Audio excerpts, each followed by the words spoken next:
আমরা বলছি না আমরা ব্যবসায়ীরা সব নিয়ম কানুন মেনে চলি, কিন্তু যারা আমরা নিয়ম কানুন মেনে চলি এই তাদেরকেই যত ক্ষতিগ্রস্ত করছে এই বিভিন্ন মন্ত্রণালয়ের নামে অভিযান।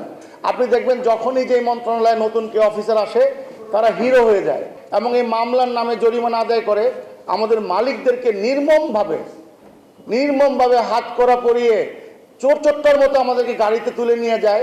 আনঅথরাইজড যারা রেস্তোরাঁ আছে, যারা ভ্যাট ট্যাক্স কোনো কমপ্লায়েন্স মানে না, তাদের কোনো ট্রেড লাইসেন্সও নাই, সেখান থেকে সরকারের প্রত্যেকটা মন্ত্রণালয়ে মাসহারা নিয়ে থাকে।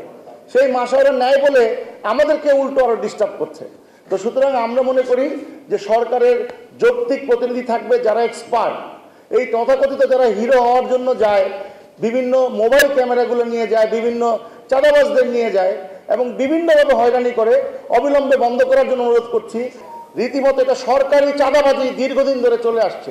10,000 নিবন্ধিত ভ্যাট মাত্র। আপনি দেখেন তাহলে বাংলাদেশে কত রেস্তোরাঁ আছে সরকারি হিসেবে 4,82,000। তো বাকি লোক ভ্যাট দেয় না, এই ভ্যাটের টাকা কোথায় যায়? এই ভ্যাটটা কি রেস্তোরাঁ মালিক সমিতি খায়? এই ভ্যাটটা কারা নেয়? এই ভ্যাট ট্যাক্সের লোকই রাস্তায় চাঁদাবাজি করে এগুলো নিয়ে নিয়ে। এবং শুধু ভ্যাট ট্যাক্স না, প্রত্যেকটা অথরিটির লোক গিয়ে চাঁদাবাজি করে। একটা কলকারখানার লাইসেন্স নিতে টাকা লাগে, একটা ফায়ার লাইসেন্স নিতে টাকা লাগে, একটা পরিবেশ লাইসেন্স নিতে টাকা লাগে।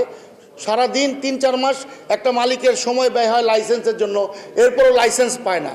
তারপর আবার প্রতি বছর রিনিউয়াল করা লাগে। যে রাষ্ট্রের প্রধান যদি আমাদের সুযোগ দেয়, উদাহরণ দিয়েছি, ইংল্যান্ডের কারি ইন্ডাস্ট্রির জন্য প্রমোট করে ইংল্যান্ডের রানী, ইংল্যান্ডের রাজা, আর আমাদেরকে ডিমোটিভেট করেন একজন ম্যাজিস্ট্রেট গিয়া যে জানেই না ফুড সম্বন্ধে কিছু, 3 লাখ জরিমানা, হাত পেছনে বাইদা জেল উঠাও, গাড়িতে টাকা দিতে দেরি হচ্ছে।